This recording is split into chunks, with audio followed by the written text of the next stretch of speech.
building up a world. I'm gonna let it shine, building up a world. I'm gonna let it shine, building up a world. I'm gonna let it shine, let it shine, let it shine, let it shine. Let it shine, let it shine, let it shine.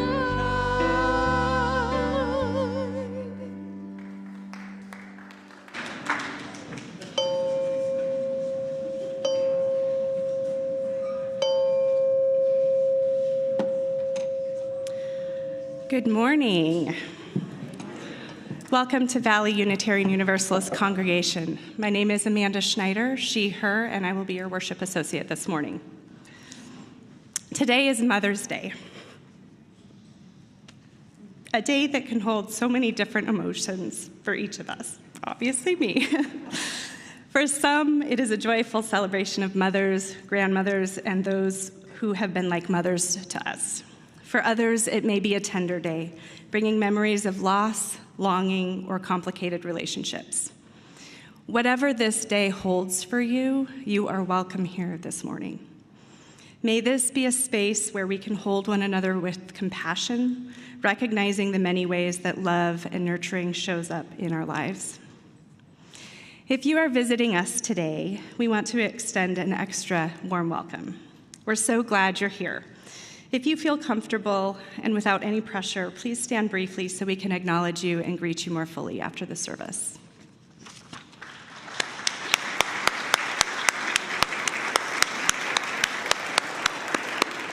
Thank you. If you are new to VUU and Unitarian Universalism, we do have a welcome circle after service in the front of the sanctuary, if you're interested in learning more. Do we have our welcome circle who will be there? Doug, if you want to stand up, take a look for Doug afterwards, you can find him. Thank you. And we do also have people joining us live on YouTube. Although we can't see them, they can see us, so let's take a moment to welcome them this morning. Good morning. Each week, trained pastoral care associates are available for anyone needing support or a listening ear. This Sunday, pastoral care will be provided by Dan Schulte in the sanctuary. Okay, he will be, you can find him right up here after service. And we also have Melissa Bush online. She will put in instructions for how to connect with her. They will be responsible for pastoral care for the following week. Caring Neighbors works to foster a loving and caring community in which VUU members and friends nurture, support, and assist each other through life's joys and trials with things like meals, social gatherings, and occasional rides. And you can reach them at caringneighbors@vuu.org. Finally, please plan to stay for refreshments and conversation after this service. With that, we will move on to our service. Please join me for the chalice lighting words. We kindle this flame, symbol of our faith, for the light of truth, the warmth of community, and the fire of love, which calls us to work for justice.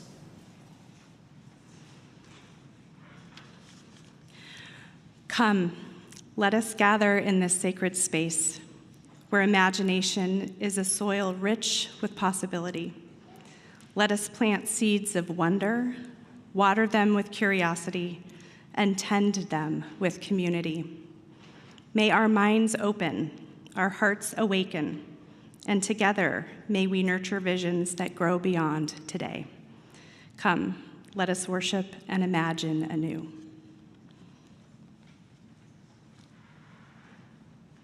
Good morning. My name is Lynn Demuth. I'm one of the song leaders today with Lori Fagan, Paul Schneider on bass and tambourine with one foot. And we have a new volunteer pianist this morning, Whitney Bales. And also from Amanda and from me, happy Mother's Day to all the mothers, grandmothers, stepmothers, surrogate and foster mothers, aunties, and all of those who mother. And let's hold the memories of the mothers no longer with us in our hearts. Today's music is for all of them. So let's please rise in body or spirit, and we're going to sing number 1051 in the Teal Hymnal by Isaiah Barnwell. There are some repeats in here, so just follow along as best you can. And Whitney's going to play one little short intro for us before we come in.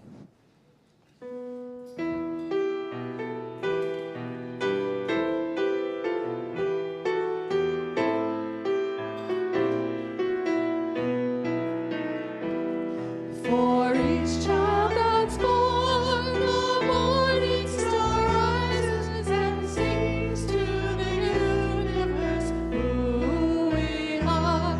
For each child that's born, a morning star rises and sings to the universe who we are. We are our grandmother's prayers, and we are our grandfather's dreams. We are the breath of our ancestors. We are the Spirit of God. We are mothers of courage and fathers of time. We are daughters of dust and the sons of great visions, and sisters of mercy and brothers of love. We are lovers of life and the builders of nations. We're seekers of truth and keepers of faith. We are makers of peace and the wisdom of ages. We are our grandmother's prayers, and we are our grandfather's dreams. We are the breath of our ancestors. We are the Spirit of God. We are mothers of courage and fathers of time. We are daughters of dust and the sons of great visions, and sisters of mercy and brothers of love. We are lovers of life and the builders of nations. We're seekers of truth and keepers of faith. We are makers of peace and the wisdom of ages. We are our grandmother's prayers, and we are our grandfather's dreams. We are the breath of our ancestors. We are the Spirit of God.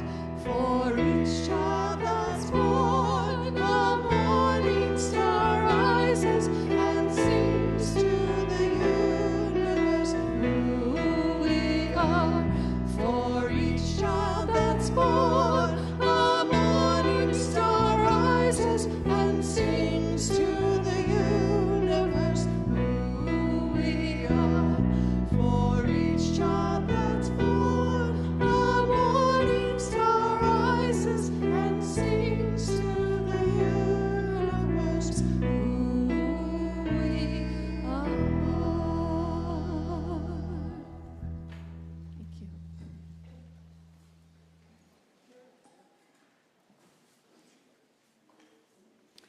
Thank you. Well, we'd like to invite any of our younger people. Kiddos. If you're under 18 today or you're not graduating from high school, you might not yet be 18 if you're graduating. I wasn't until June 16th. So any of our younger folks who are not seniors in high school that would like to come up, we'd like to invite you to this side of our bridge. So come on down. And parents, if you want to come with them, you're welcome to. Or caregivers or grandparents or besties or whoever. So today we're going to be recognizing an important accomplishment and milestone for our high school seniors, and that is graduation. And we are doing this before our younger students leave so that all of us can celebrate this together and our faith formation lead staff can be here with us as well. So it's just really important that we all do this as a community. Right. And many of you have watched these young adults grow up. They were young children playing on the playground. They participated in a variety of our classes and programs. And it's a gift to our religious community to be part of their journey across the years. So, to our 3 graduates that are with us today, it's our hope that this moment is not the end of our presence in your lives and your presence in our lives. We hope that you will stay in touch, stay connected, and be a part of our community wherever your journey takes you. And we will always be rooting for you and holding you with blessings and love. When we welcome people at the beginning of childhood into our community, we give them a rose, tightly closed buds on stems from which the thorns have been removed. The buds are symbols of life just beginning. The thornless stems are vivid images of our intent to protect the children of our community from all that could be hurtful. The youth before us here today are at the other edge of childhood, and it is fitting once more to use these same symbols. The rose, now larger, more vividly colored, closer to becoming full and a glorious flower. The stem, this time, is not carefully stripped of thorns. We can no longer hold away the hurts and dangers of adulthood any more than we can keep this rose from opening. So though adult life is occasionally sharply painful, as well as rich in color and texture, we urge our young adults to engage it fully.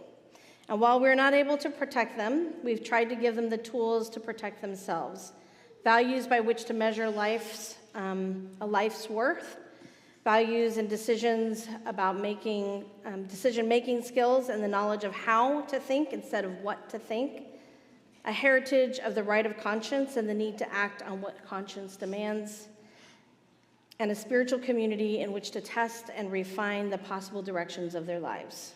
So bridging into to young adulthood is an important transition, not only in the life of the individual, but also in the life of a family and a faith community. Helen Keller said, "The best and most beautiful things in the world cannot be seen or even touched. They must be felt with the heart." And so before we call them up, actually, I want to make sure we also have any young adults in the room who are 18 to 30-ish to come over to the side of the bridge that is where the piano is. You will be our receiving crew. So anyone who identifies in this age group-ish. Right. Ish. And if we could have the younger kids kind of scooch over this way so you're on this end of the bridge. Nice. Perfect. You could even stand up. That'd even be cool. Just stand up on this end of the bridge.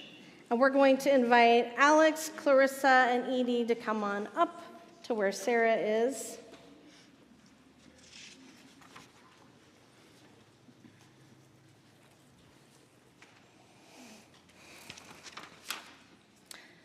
So before crossing the bridge to join the community of young adults, we're going to invite you to introduce yourselves and take a moment to share something that can be felt from the heart. And as you come forward, I will give you each a rose. And Alex is actually first because the slides are in order. Sorry. I mean, if you want pictures of Edie while you're talking, it's fine. I could have also screwed them up, but I'm pretty sure that it's yours, Clarissa's, and then Edie's. And, I mean, you're all in some of them, so I don't know. You must have been friends along the way. Hi, everyone. I'm Alex, and I've been going to VUU since quite literally before I was born. I've participated in just about every program that they have here, including being in the nursery, RE classes, OWL, coming of age, and now, to bring it all full circle, I work in the very nursery I used to crawl around in. VUU is incredibly special to me. I grew up here, and it's one of the places in the world where I feel the most comfortable. This place and these people have had such a large impact on my identity, and I truly believe that I'm a better person for coming here. VUU has given me so many different opportunities, like learning about and visiting different religions, performing in front of a crowd, meeting friends and mentors I know will always be there for me. Next year, I'm planning to go up to Northern Arizona University in Flagstaff, but even though I'll be a little farther away, I am indescribably grateful for everything that VUU and all of you have done for me, so thank you.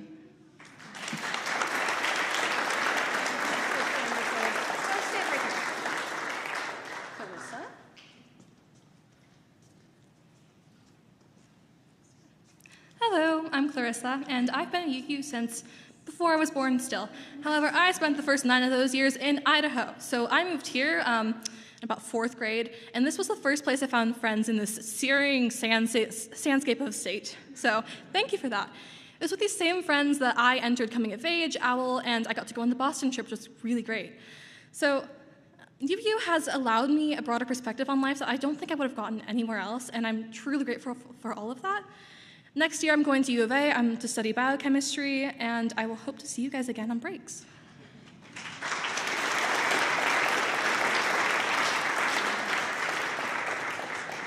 Hi, I'm Edie, and apologies, I'm not the best public speaker. I've been going to VUU since my family moved here in the 6th grade. We came here for the first time before I even started at school for OWL, lots of fun. And the first friends and the first people that I met when I came here were Alex and Clarissa. It is, over the years I've done a lot of things here. Most notably coming of age was very important to me. This place has meant a lot to me. It's like my oldest friends have been made here, and yeah. Next year, I'm going to California Polytechnic Humboldt to study archaeology and botany. And yeah, thank you very much.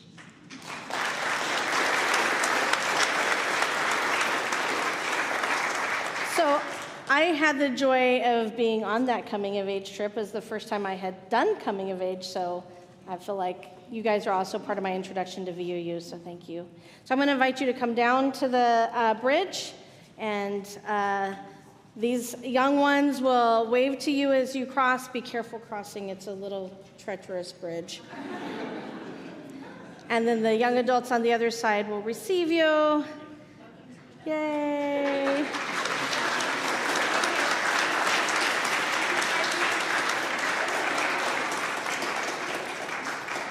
So we will read, those of you who identify as a young adult, you choose, up to you. We'll read what's on the slide to you. We welcome you as young adults to a community of love, service, and justice. We promise to respect you, to honor you in your uniqueness, and to walk together beside you as you continue your spiritual journey.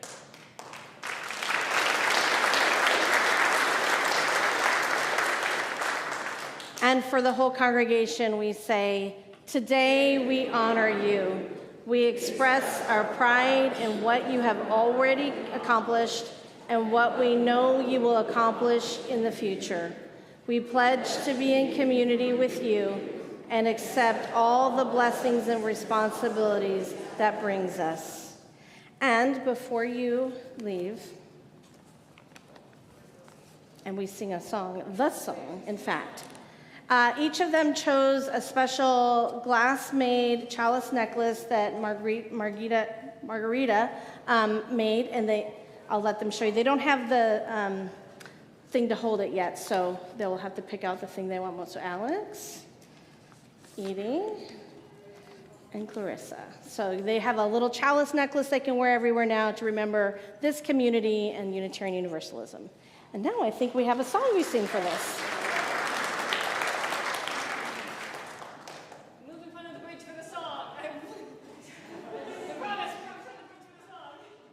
We usually sing this song on this day, so please rise in spirit. Join us on the chorus of Circle Game, and you all know the little dance that you can do if you wish. And children who are going to be going to classes, we're going to hand out your lights as we're singing, and you can follow Ada and Sarah out when it's time to go. Go ahead.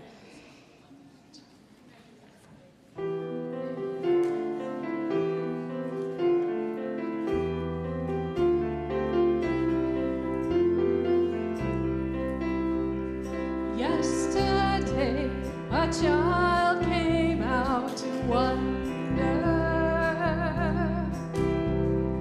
caught a dragonfly inside a jar. Fearful when the sky was full of thunder, and tearful at the falling of a star.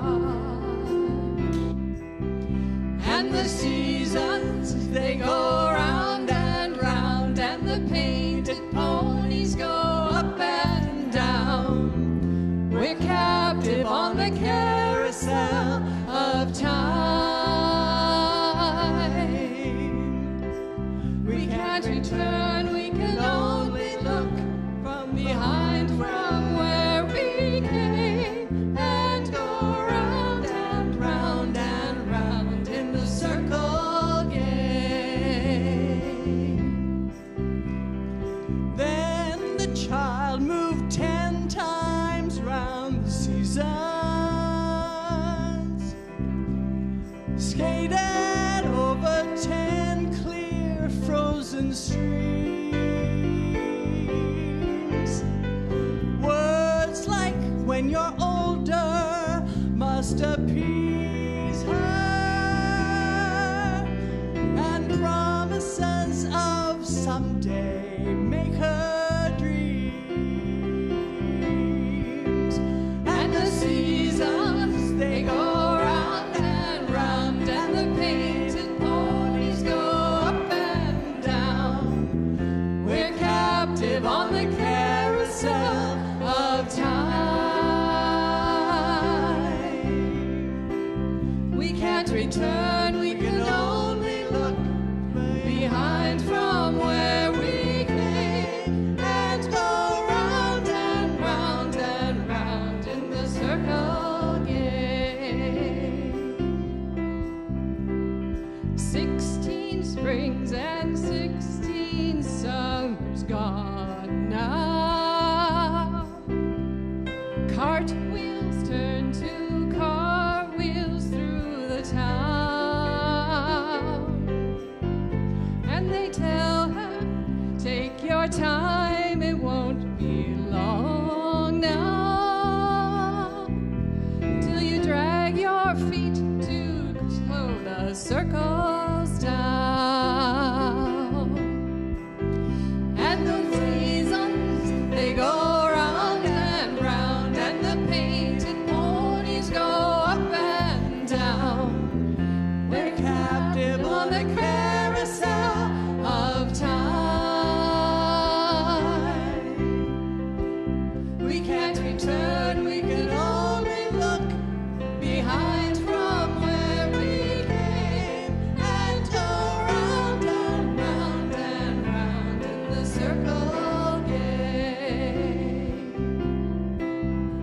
So the years spin by, and now the girl is 20. Though her dreams have lost some grandeur coming true, there'll be new dreams, maybe better dreams, and plenty, before the last revolving here is through. And the seasons, they go round and round, and the painted ponies go up and down. We're captive on the carousel of time. We can't return, we can only look behind from where we came, and go round and round and round in the circle game. And go round and round and round in the circle game.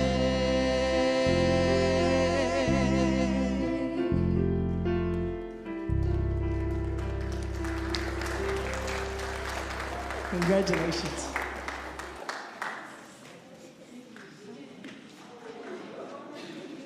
Check, check, check. There we are. Check, check, check. So, I don't think I told Amanda this, but we actually have some folks who did the adult owl class. And we're going to take a moment just to recognize them. So I'm going to invite Chris Sarr and possibly Linda Stenholm to come up and just say a quick something. Because we want to recognize all of the ways in which we have engaged in this community throughout the ages. Well, thank you. Oh man, what an act to follow. I was just remembering all the times that I've taught OWL with these kids that have been up here just today. And the announcement I have for you is that OWL doesn't end with youth.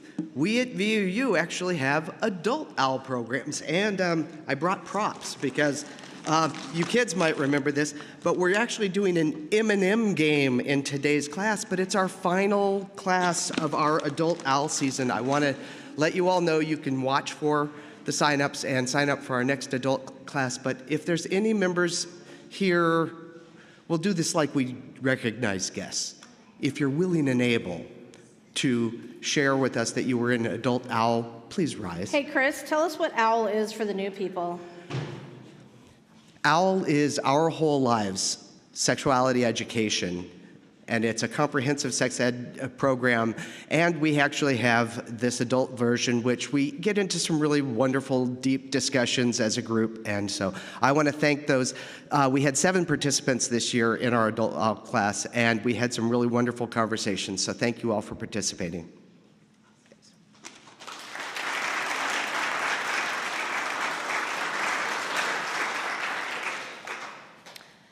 When the kids leave, we usually take a time to center and deepen a little, to notice what's on our hearts and in our minds.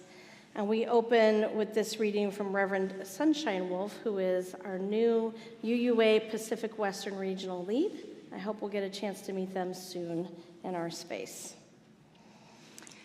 We are here. On land we did not create and that no one can really own. We are here.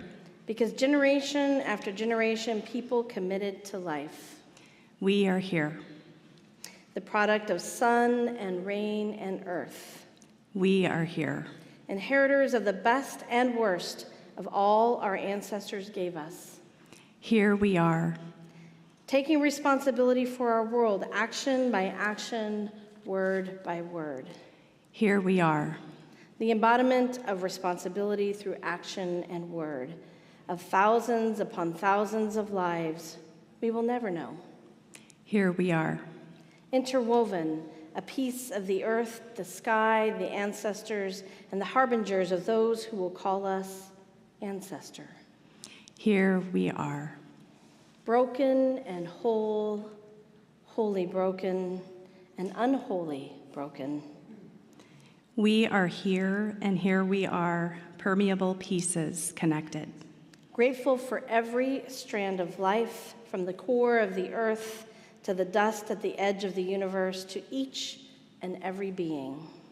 May all of our ancestors, from the smallest microbe to the largest ecosystem, live in us and beyond us now and for generations to come. So take a deep breath, ground yourself in this time and place. If there's something you'd like to light a candle for, a joy, a sorrow, a prayer, you can do that. On that wall over there where our rituals are, you can add water to the living water of this congregation, hold a stone in your pocket or move it in sand, or just sit in place and breathe deeply and be with each other now.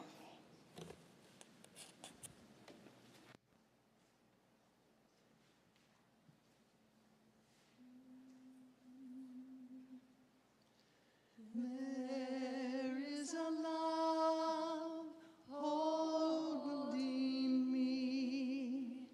There is a love holding all that I love. There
As the executive director of a nonprofit, I often feel like my organization is a bit like a child.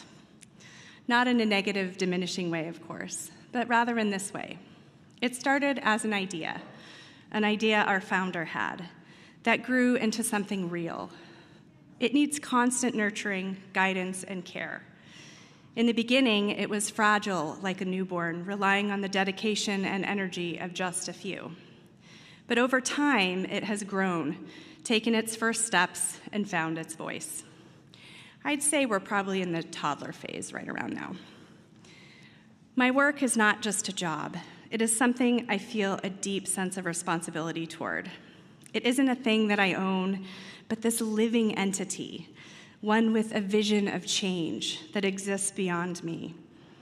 And this sense of responsibility isn't just mine. It's shared with our board of directors, our volunteers, and everyone who believes in our vision and mission. Now, nurturing an organization isn't always easy. Sometimes it's really hard. Sometimes it means having difficult conversations about where we are and what we need. These challenges are not unique to my nonprofit, of course. In fact, I've been witnessing similar conversations here in recent years. A couple weeks ago, I had the privilege of co-facilitating some of the small group conversations we recently offered the congregation. We had about 50 people participate.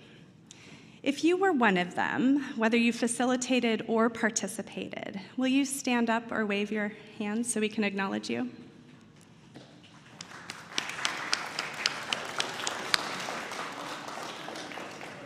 Thank you. Speaking from my own experience, these conversations weren't easy. We talked honestly about where we are as a congregation, recognizing the significant gap in funding we have and that we need to sustain what we currently offer. It was uncomfortable and it was eye-opening to me. And even though it was confronting and I initially felt pretty discouraged, I was left instead feeling a deep sense of hope because I saw something powerful, people who care, people who are willing to sit together, dream together, and figure out how we can grow into the thriving congregation we want to be. After these conversations, I began to think differently about what it means to be part of this congregation. Instead of seeing it as a building we come to on Sundays, this transactional, I go to church here, I started to see it as something alive, a living, breathing entity. Our congregation isn't just a place to come to and passively receive what is offered. It's something we are all responsible for. Now, I definitely don't think we're in the infant stage or even the toddler stage. Perhaps VUU is in its teen angst phase right now. Or perhaps you may view our congregation as a sapling. Or for those who have been here since the beginning, you may view it more as a strong, maturing tree. Whatever image speaks to you, the point is, our congregation is something that needs tending to as it grows, through good times and hard times. And I want to acknowledge the hard times we've recently experienced. Over the past 6 years, we've walked through significant changes. Our longtime music minister retired. We lost a beloved minister to many, right as COVID hit us. The isolation of COVID led us to losing a significant portion of our membership. And most recently, our longtime faith formation director retired. That is a lot of change and loss. And as I look around the sanctuary today, in light of what we've come through, I'm really proud of where we are. We are navigating a challenging time, yes, but this is also a time full of possibility. During our losses these past years, we gained an amazing minister who I think is exactly who we need to walk with us through the growing pains we are facing, while also challenging us to consider, what could we create together beyond right now? We have longtime members who share their wisdom, while new members and friends share their own enthusiasm and ideas, and everyone in between. We are not just a group of people who come together on Sundays. We are a living, breathing community. As today is Mother's Day, I obviously can't help but reflect on motherhood. I'm reminded that nurturing takes commitment and patience. In that same spirit, I invite you to consider this. What would it look like if we all brought this loving, nurturing energy of motherhood to our congregation? If we saw ourselves not just as attendees of this Sunday service, but as mutual, committed caretakers of something alive, something we are all patiently committed to tending to. Would we be able to fully fund the positions we need and value? Would we see a community of volunteers joyfully giving their time in ways that fulfill them and support our shared mission? After these recent conversations, I realize that I feel an unconditional commitment to this congregation. I may not always like certain decisions that are made or things that happen, but I stay through the hard for the greater good of who we are as a whole. Much like motherhood, times aren't always easy, but I wouldn't change them for anything. We grow together as a community. Our congregation is needed for all of us who are here and for all of the ways that we show up in our wider world. Much like how I feel when I look at my own children, there is such potential ahead. And together, if we are committed through all the times, we can tend to this congregation, not just to survive, but to thrive. Thank you.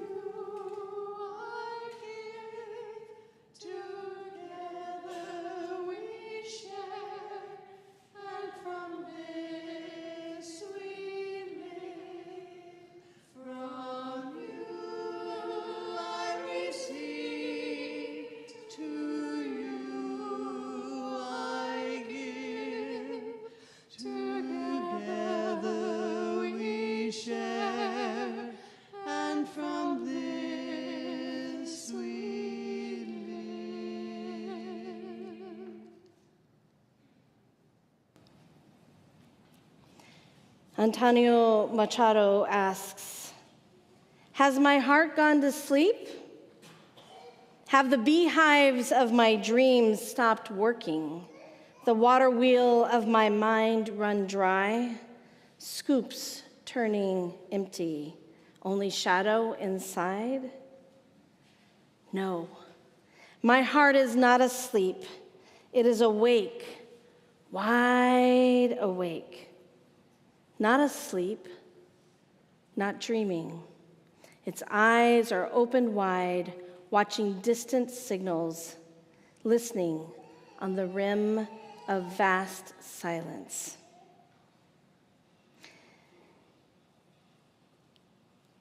I invite you each to consider what fills your heart with hope, with yearning, and what breaks your heart. What dreams do you wake up to rather than from?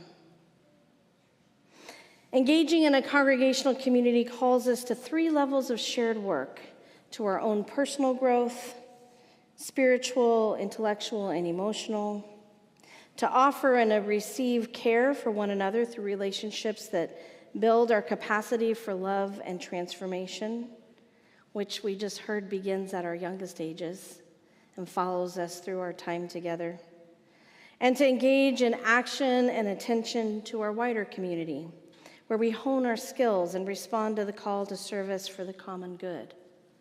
Hafiz writes, out of great need, we are all holding hands and climbing.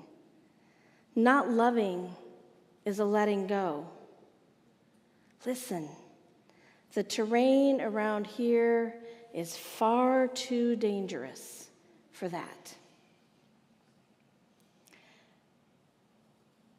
So a few years ago, and maybe it was thinking about the bridging ceremony that made me think about this, I traveled across the western region of the United States in June, covering over 3,000 miles with my daughter Allie, to look at colleges and attend our UU General Assembly. This year, I'll go to General Assembly in June, and in July, I'll do the same, very similar trip with Seoul, looking at colleges. Anyway, I had a lot of time to just reflect as we drove those miles. We landed in Oregon, which is the home of a couple that knew my parents more than 50 years ago when they were in college together. Now, that couple has lived in the same neighborhood for 53 years now in Eugene, and they've had the same house for 48 of those years. And they have pictures of me on the day of my birth, nearly 53 years ago. They actually waited until I was born to move to Oregon from Colorado. And the pictures that we have of that time of my 23-year-old mom bathing me for the first time. And I have some of those same photos in my album that I inherited from my mom and that also show my dad sporting some sideburns, which I notice have kind of come back recently. Now, my parents' marriage didn't last that whole span of time, but the friendship between my mom and this couple has lasted over 50 years. And it was important to me to bring my daughter to their home, to sit on their back patio and eat the homemade rhubarb pie that they made for my birthday. Rhubarb is one of my favorites. And to marvel at what a home looks like when you have lived in it for more than 40 years. They had a beautiful garden and had made many improvements over the time. They had a composting system. I really like composting systems. And they had flowers and berries. Now, this couple has also come here to Phoenix since we moved here to visit us a couple of times, where we share a home now with my mom. That round and round full circle thing. Never knew that would be something that we would be doing. And Sol is finishing high school, so my last of two on the cusp of the same journey that these three just took. So when I took Allie to their house, I wanted to share with her the possibility of longevity and long-term relationships with places and with people. Now, in our family, it's kind of unheard of to live in the same place that long, like really unheard of. We've been moving so many times, and we've left many people and places behind. We've managed to maintain friendships and connections with places and people, but it's always a struggle. And I wanted Allie to know that there are some people we just don't lose, and some places that can become and stay home for us and hold us for a long, long time. So when we were visiting this couple, we talked about church and justice work because this couple has also been involved in both. And they once belonged to the Unitarian congregation in their town, but have long since moved to the UCC. But some of their deepest and longest-term friendships began at that Unitarian congregation, and they fondly call their long-term posse the Eustatarians. I found that funny, just as you did, and also a little bit sad, all wrapped up together. I think many of us in this room know Eustatarians and know that there are many reasons why people choose other faith communities or none at all. And in this couple's case, it was a call to do the hands-on work of justice, to work with refugees and poverty and children and try to make the corner of their world a little less hostile and a little more hospitable to many human needs. And the UCC minister at the time that they were there was doing that kind of work, and so they sort of showed up over there. They gravitated there. And eventually that minister moved on, as often happens, but the work continued, so they stayed. Their congregational community was an important part of their lives and their commitments. So after we left that couple's house in Eugene, we traveled through Seattle, Washington, to Spokane in order to attend the UUA General Assembly. Now that year, more than 2,000 people had traveled to that fairly remote and very northern location of Spokane. And that in and of itself was a feat of some privilege. It isn't close to many places. It's expensive to get to. We saved some money by staying with other friends and in campgrounds and driving instead of flying. Now, some of you may have had the chance to go to a Unitarian Universalist General Assembly. Raise your hand if you've been to one or more. Yeah, a few of us. Hopefully more and more of you. Sometimes when they come close, so there's actually been one here back in 2012, so if you were here in 2012, you had that opportunity. But if you've never been, it usually averages about 5,500 attendees, sometimes more. I've been when there were 7,000 or 8,000. 2 years ago, I attended the General Assembly in Indianapolis at the end of the pandemic, and this year I'll be attending General Assembly in Baltimore and meeting up with many colleagues and friends from across the UU universe. So you can attend online as well, and the business meetings are free to attend online. But what I want to share with you is that General Assembly is a large-scale Unitarian Universalist experience. From all the bathrooms in these large convention centers being relabeled as all genders, to the caucus spaces that are set aside as spaces for identities of folks who've been marginalized, to very large worship sessions and more intimate spaces for workshops, lots of quick hugs from UUs who've just run into each other, or planned lunches and getaways with folks that you only get to see when you've traveled to this assembly. It's a colossal experience with epic proportions. Imagine our congregational meetings and then multiply that by about 400, and you'll know what it's like to try to make decisions together. Everyone brings their congregational banner, if somebody remembered it or if you still have one. And they are ceremonially laid out across the whole convention center. It's a joyous, raucous, sometimes argumentative, humbling, rejuvenating, and exhausting all at once. There are teams of people that make sure things are recycled and composted, that people have accommodations needed for disabilities, and teams to address people's pain and struggles and conflicts, who have special training and attention on those that arise from oppressive systems. And guess what?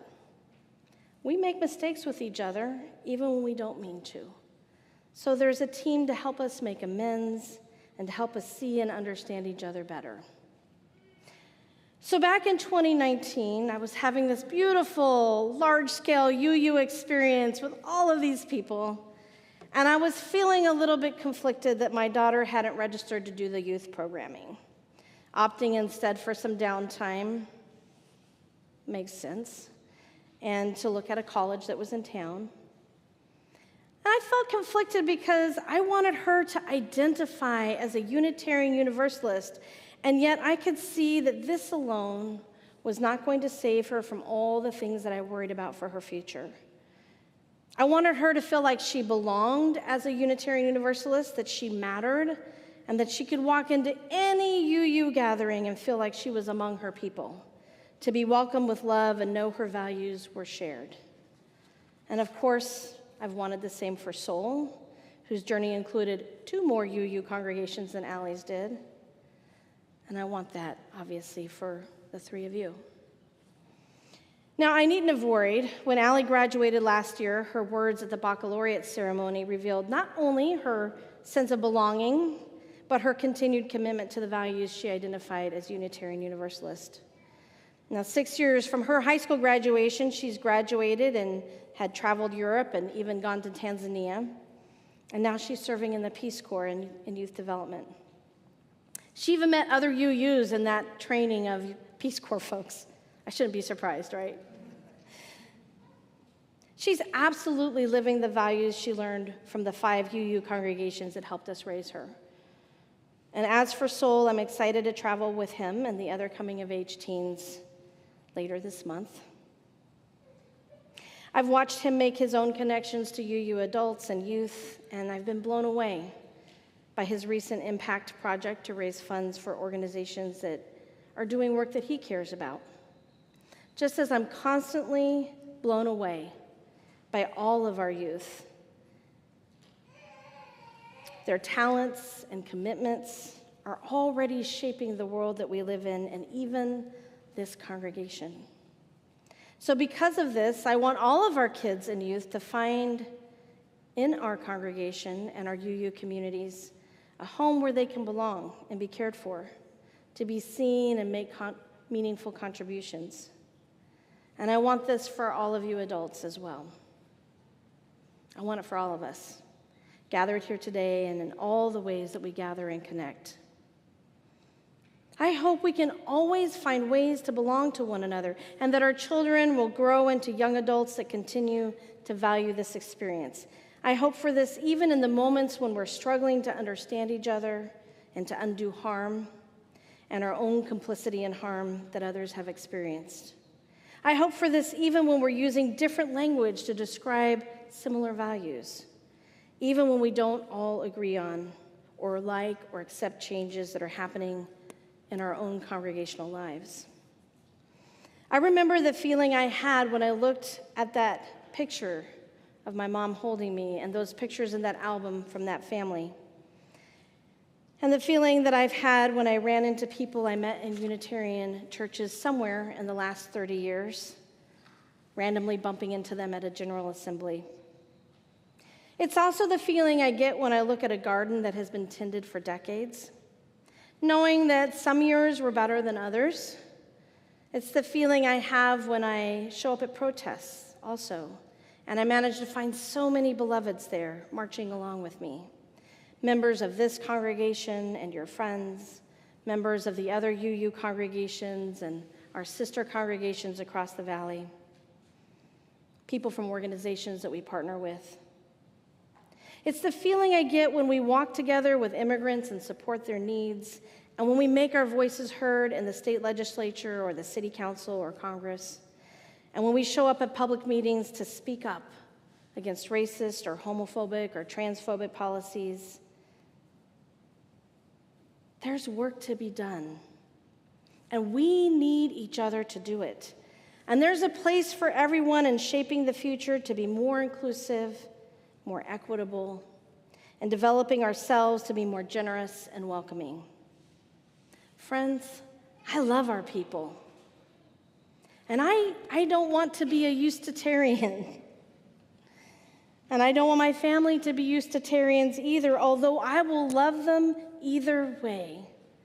Because practicing pluralism is challenging.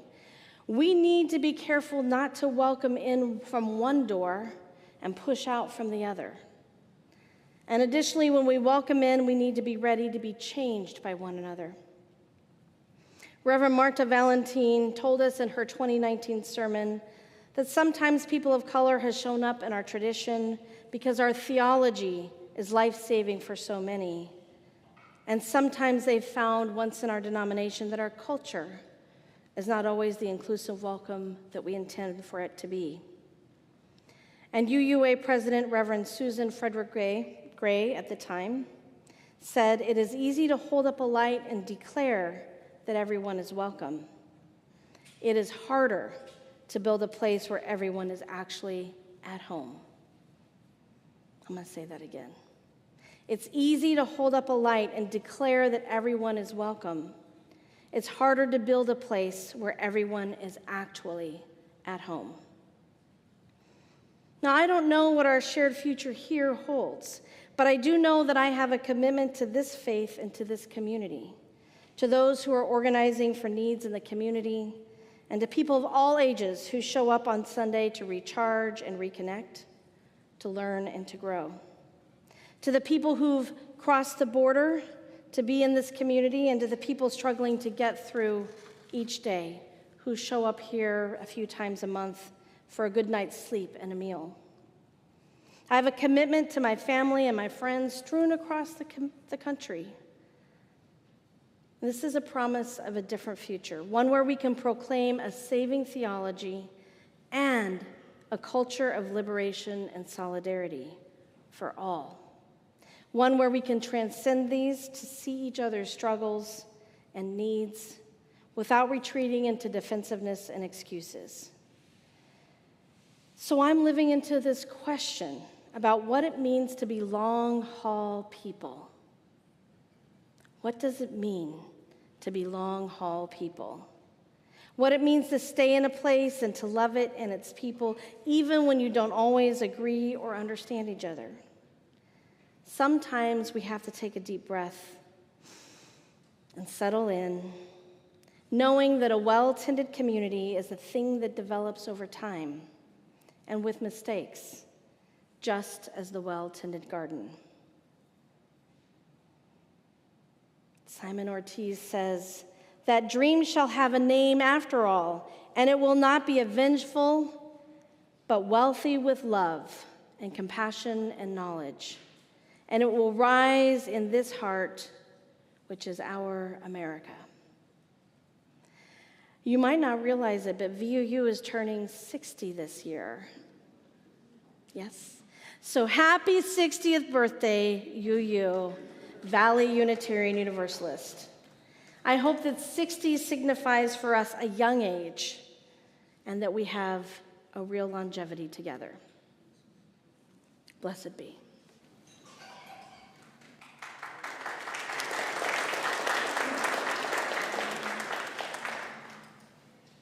From you I receive, to you I give, together we share, and from this we live. From you I receive, to you I give, together we share, and from this we live.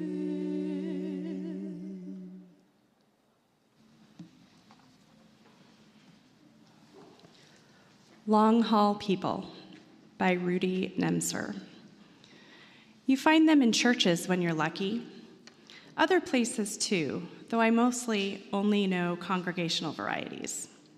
Long haul people upon whose shoulders, and pocketbooks and casseroles and daylight nighttime hours, a church is built and maintained after the brass is tarnished and cushions need restitching.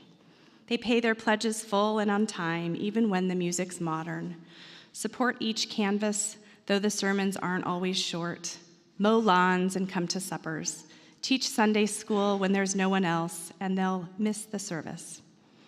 Asked what they think of the minister, or plans for the kitchen renovation, or the choral anthem, or Christmas pageant, or color of the bathroom paint, they'll reply, individuals and fashions arrive and pass. The congregation, their congregation, will be here, steady and hale. For a long, long time, it will.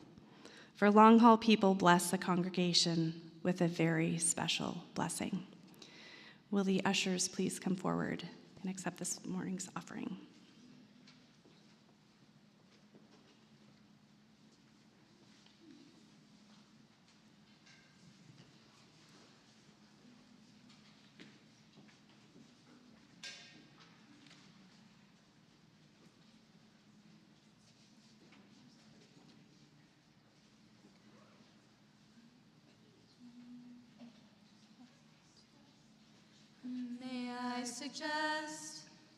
May I suggest to you, may I suggest this is the best part of your life. May I suggest this time is blessed for you. This time is blessed and shining almost blinding bright. Just turn your head and you'll begin to see the 1,000 reasons that were just beyond your sight. The reasons why I suggest to you, why I suggest this is the best part of your life. There is a world that's been addressed to you,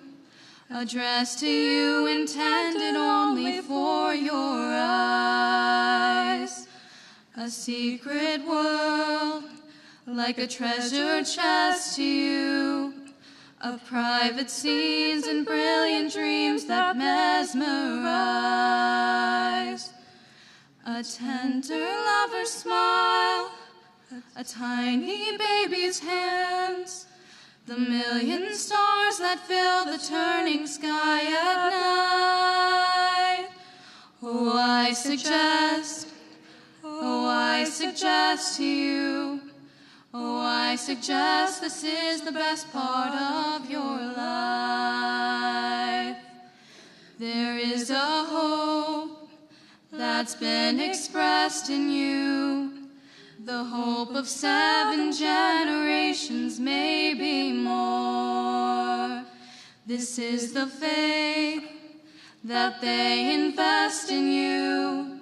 It's that you'll do one better than was done before.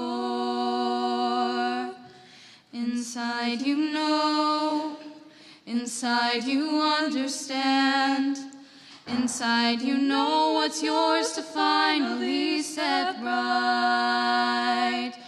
And I suggest to you, and I suggest this is the best part of your life. This is a song, comes from the west to you, comes from the west, comes from the slowly setting sun. This is a song with a request of you, to see how very short the endless days will run. And when they're gone, and when the dark descends, oh, we'd give anything for one more hour of light. And I suggest this is the best part of your life.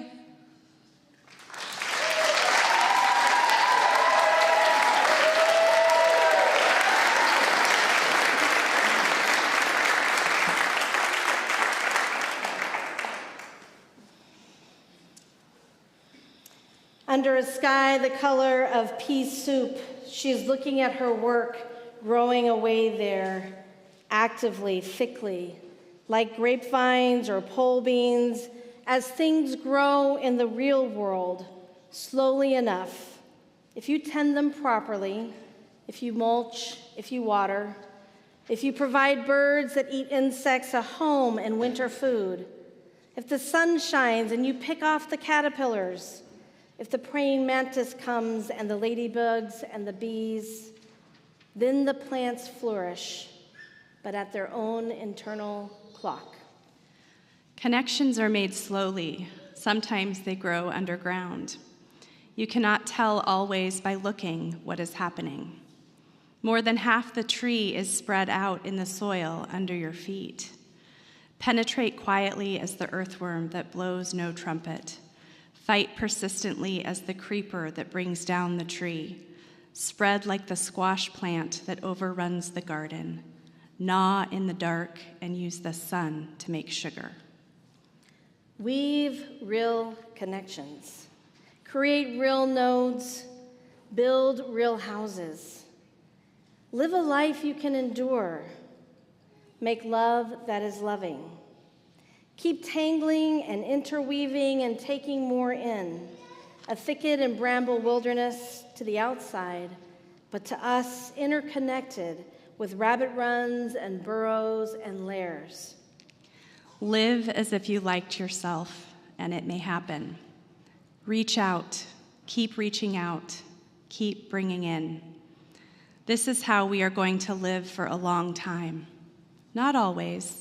For every gardener knows that after the digging, after the planting, after the long season of tending and growth, the harvest comes.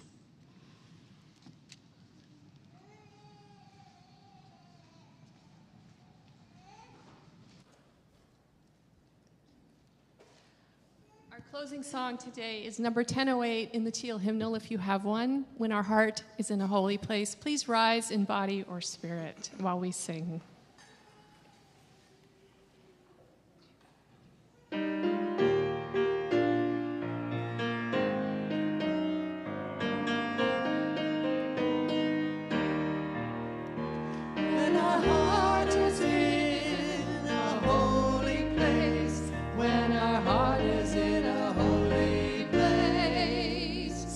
We are blessed with love.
place, when our heart is in a holy place. We are blessed with love and amazing grace, when our heart is in a holy place.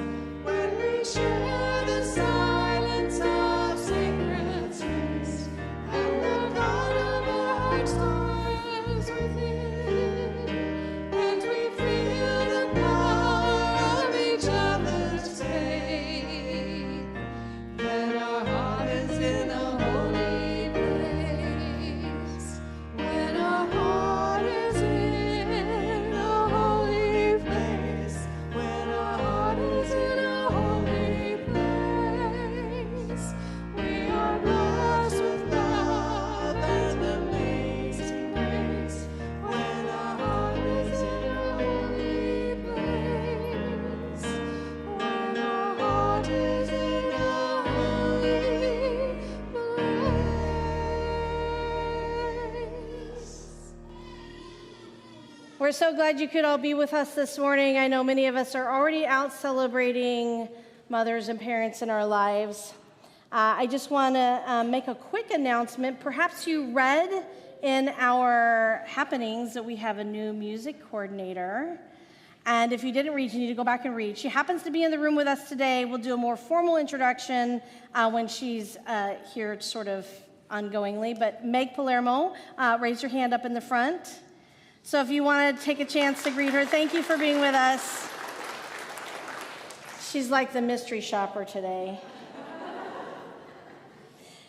So happy Mother's Day to those who are celebrating or being celebrated, and join me in extinguishing our chalice. Though we extinguish the chalice, our connection to each other and this community remains. May its light guide us this week as we walk the path of justice, speak words of love, and fill our world with compassion until we meet again. Go in peace, stay for a conversation. We'll have the welcome circle up front. Enjoy the semi-coolish weather.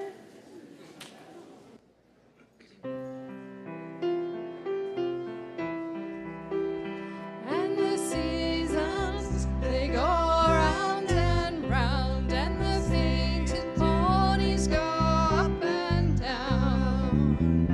We're captive on the canvas.